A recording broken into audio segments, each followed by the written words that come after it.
안녕하세요, 불량TV입니다. 오늘 소개해드릴 선수는요, 역대 최장 237주 연속 세계 랭킹 1위 달성, 윈블던 남자 5연패와 US 오픈 5연패를 달린 살아있는 테니스 황제, 15년간 팬투표 1위를 차지했고 15년간 소외지역 아동들을 위한 기부활동을 해 실력과 인성을 모두 갖춘 이 시대의 슈퍼스타 로저 페더러입니다. 1981년 8월 8일 스위스 제2의 도시 바젤에서 남아공 출신 어머니와 제약회사에 다니던 아버지 사이에서 태어난 로저 페더러. 그의 아버지 로버트 페더러는 남아공 제약공장에서 일하다 1970년 18살의 아내인 리네트를 만났는데 이 둘의 데이트 방식은 공교롭게도 테니스였습니다. 그렇게 3년간 테니스로 사랑을 키웠고 결혼을 합니다. 이 둘은 결혼 후에도 테니스를 즐겼는데 모두 키가 170cm가 되지 않았습니다. 따라서 로저 페더러가 운동선수가 되리라고는 전혀 기대를 하지 않았죠. 어린 시절 페더러는 공에 관심이 많은 아이였고 학교 선생님조차 그가 축구 선수가 될 것이라고 생각을 했습니다. 테니스는 부차적인 취미로 하겠거니 여긴 것입니다. 사실 1980년대 후반 스위스 바젤에서도 테니스보다 축구가 어린 아이들에게 더 인기가 있었습니다. 당시 페더러는 축구, 탁구, 농구, 테니스 등 공으로 하는 모든 운동을 좋아했습니다. 페더러가 테니스 라켓을 잡은 것은 3살 때였지만 그가 본격적으로 치기 시작한 것은 8살 때였습니다. 부모님을 따라서 자연스럽게 테니스를 접했고 집에 차고문을 벽삼아 볼을 치곤 했습니다. 이 모습을 본 그의 어머니는 아들의 재능에 대해서 진지하게 접근을 합니다. 그리고 주니어 클럽으로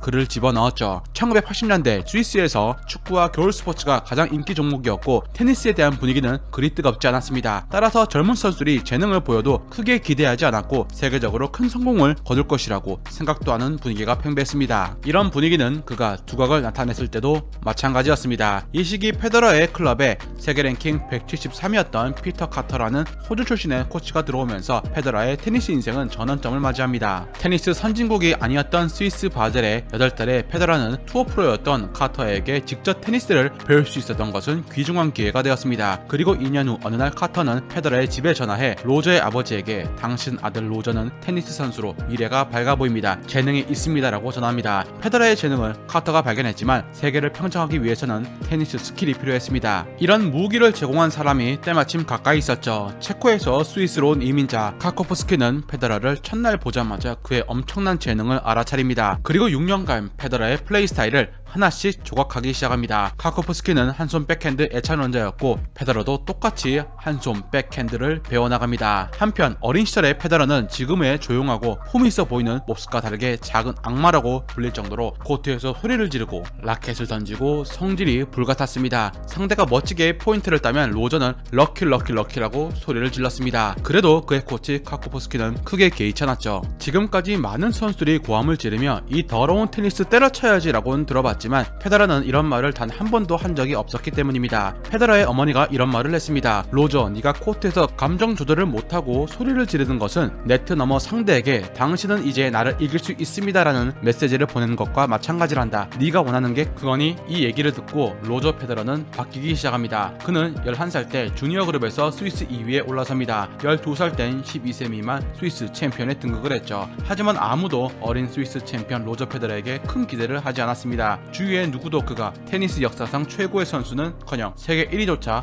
상상하지 못한 것입니다. 그는 주니어 스위스 챔피언에 오르자 축구를 포기하고 테니스에 올인하기로 결정합니다. 1996년부터 주니어 서킷에 참가하기 시작한 그는 주니어 선수로 활동한 1998년 윈블던 주니어 타이틀과 가장 권위 있는 주니어 대회 중 하나인 연말 오렌지 보울 타이틀을 획득합니다. 페더러의 나이는 불과 17살이었습니다. 그리고 바로 프로로 전향을 했죠. 첫 대회였던 스위스 오픈엔 입성은 못했지만 유망주로 많은 사람들에게 인상을 남겼고 이후 세계 랭킹 51위에 있는 선수 2명을 꺾으며 878위에서 400위로 수직 상승합니다. 세 번째 대회에서 세계적인 선수 에거시와 붙어 패했지만 에거시는 이 젊은 선수가 엄청난 힘을 갖고 있다며 극찬을 합니다. 1999년 페더러는 세계 5위 카를로스 모야를 이기고 50위인 상그네티까지 꺾자 세계 각지의 대회에서 초청받기 시작합니다. 그러나 야외에서 게임을 시작하는 봄이 되자 페더러의 기세는 금세 꺾이기 시작해 모든 대회에서 1라운드 광탈합니다. 울보 페더러는 데이비스컵에서 그만 눈물까지 보이고 말았습니다. 가을이 지나자 다시 컨디션이 살아났고 9월 20일 세계 랭킹 100위 안에 드디어 진입했는데 이는 당시 최연소 기록이었습니다. 2000년이 되자 그의 목표는 랭킹 50위가 되었지만 또 야외에서 게임이 시작이 되자 슬럼프에 빠집니다. 3월에서 8월까지 12개 대회 광탈이 시작이 된 것입니다. 또 가을이 되자 흐름을 타기 시작합니다.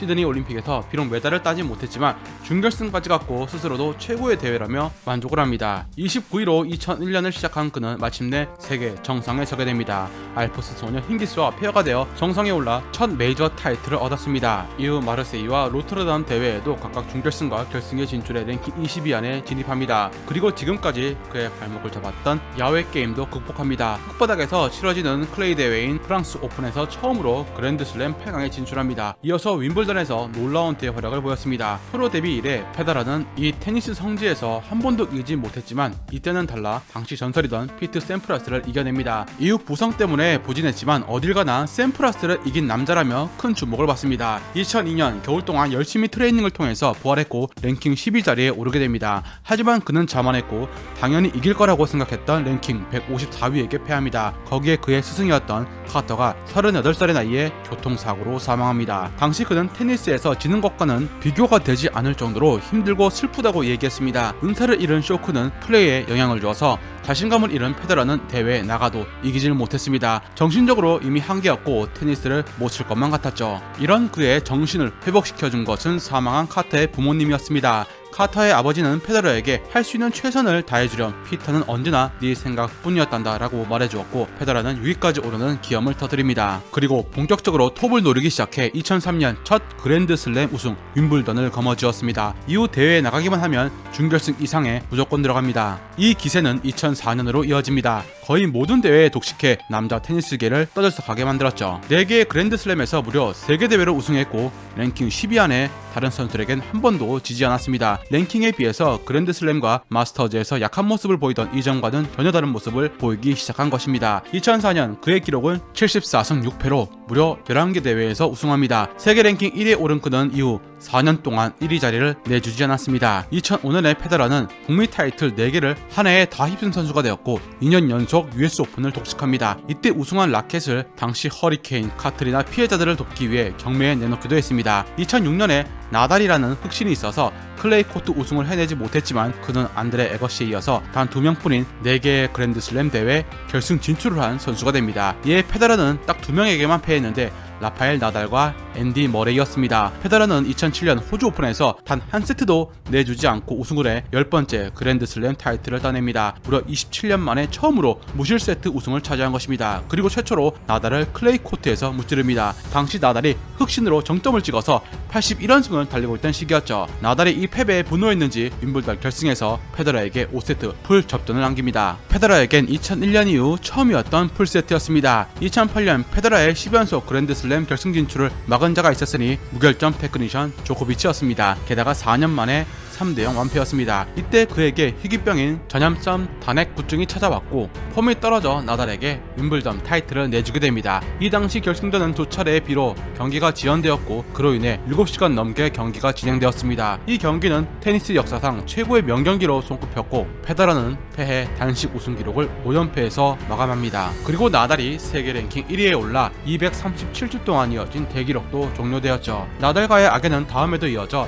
2009 호주 오픈 결승전에서 패해 3연패 기록에 실패했고 경기가 끝나고 인터뷰 중 눈물을 쏟아냅니다. 흑신 나달이 프랑스 오픈 5연패를 노리다 그만 16강에서 탈락하는 바람에 기회를 잡은 페더러는 처음으로 프랑스 오픈을 거머쥐며 커리어 그랜드슬램을 달성합니다. 또한 1년 만에 나달에게 빼앗겼던 세계 랭킹 1위 자리도 되찾아봤죠. 2010년엔 세계 랭킹 3위까지 밀려나기도 한 페더러는 2011년 호주 오픈에서 당시 절정의 폼을 유지하고 있던 조코비치에게 완패를 당하며 탈락했고 프랑스 오픈 결승에서 나달의 우주 방어에 가까운 수비력에 떡실신당하면서 패했습니다. 이젠 30대에 접어들면서 예전만 못한 푸더크와 체력으로 정상 자리를 차지하는 게 쉽지 않아 보였습니다. 조코비치, 나달, 페더러 이 3명이 다 해먹는 남자 테니스계였지만 2012 호주 오픈은 이들이 펼친 경기가 명경기로 손꼽힐만 했습니다. 오랜만에 윈블던 오픈을 우승하고 1위에 오른 페더러는 런던 올림픽으로 가 금메달을 노렸지만 아쉽게도 머레이에게 패해서 금메달을 목에 걸었습니다.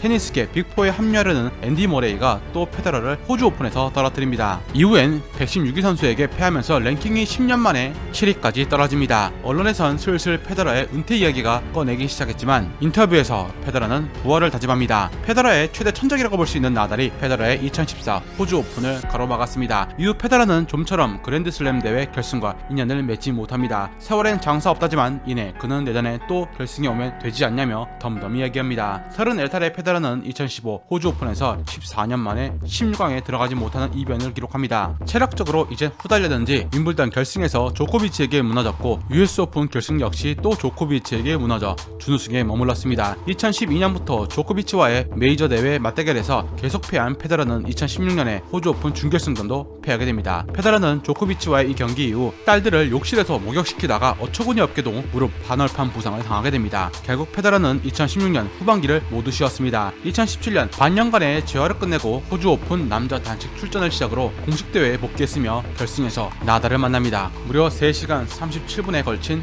풀세트 접전 끝에 승리. 2012년 윈블던 남자 단식 이후 5년 만에 그랜드슬램 우승을 하게 되었습니다. 이후 몸관리를 철저히 하기 위해서 휴식을 취했고 이는 좋은 효과로 이어집니다. 여러 대회를 쉬면서 윈블던에 집중했고 나달, 조코비치가 모두 탈락한 가운데 홀로 결승에 안착했습니다. 그리고 128강부터 우승까지 단 한 세트도 내주지 않으며 우승합니다. 41년 만에 무실세트 기록이자 역대 최고령 윈블던 우승 기록이었습니다. 선택과 집중으로 체력 관리를 한 페데러는 2018 호주 오픈에서 여전히 강력한 모습을 보여줍니다. 4강에선 신의 정현을 상대로 압도적인 실력을 보여주었고 결승에선 한 차례 자신을 꺾었던 칠리치와 만납니다. 초반엔 페데러가 우세했지만 칠리치가 중반 이후부터 살아나 풀세트까지 갑니다. 자칫 체력 저하와 서브 위력 감소로 패하는 게 아니냐 했지만 침착한 운영으로 칠리치의 범실을 유도합니다. 결국 우승과 동시에 남자 최초 그랜드슬램 20회 우승을 달성합니다. 우승시 80%로 우는 울보 황제인 그도 이번에도 어김없이 오열했습니다. 2018년 6월 시즌 세 번째 우승을 차지하면서 36세 10개월로 역대 최고령 랭킹 1위 역사를 다시 쓴 페데러. 2019년이 되면서 페데러의 체력은 치치파스를 비롯한 신예들이 물고 늘어짐에 버틸 수가 없었고 이제 은퇴를 생각하는 시간이 다가왔습니다. 7년 만에 프랑스 오픈 4강에 갔지만 그를 막은 건 흑신 나달. 반대로 윈블던에선 페데러가 잔디 코트에서 발군의 스트로크를 보여주며 나달을 4강에서 세력합니다. 2019 윈블던 결승은 테니스 역사에 길이 남을 4시간 57분의 명경기였습니다. 조코비치와 페데러의 경기는 2대3이라는 한 치 앞을 내다볼 수 없는 엄청난 스코어였습니다. 37세의 메이저 대회 결승에 올라 챔피언 조코비치의 경기를 표합니다. 코로나 바이러스의 타격은 테니스계에도 어김없이 영향을 주었습니다. 페데러의 나이도 나이고 이제 오른쪽 무릎은 수술을 해도 쉽게 회복되지 않았습니다. 2022년이 되어 페데러는 무릎 재활 끝에 결국 9월 15일 공식 은퇴를 발표합니다. 마지막 은퇴 대회는 나달과 함께 복식으로 코트를 뛰며 마무리를 합니다. 엄청나게 빠르고 강하게 공을 때리면서도 누구보다 정확하고 섬세하게 터치하는 희귀한 선수. 그리고 우아하면서 아름다운 테니스로 수많은 테니스 팬들을 끌어모았던 황제 로저 페데러. 누구나 인정하고 존경했던 슈퍼스타로 테니스는 몰라도 페데러는 안다로 테니스란 종목에서 가장 영향력을 끼친 인물로 걸맞지 않을까요? 즐겁게 보셨다면 구독과 좋아요 클릭을 부탁드립니다.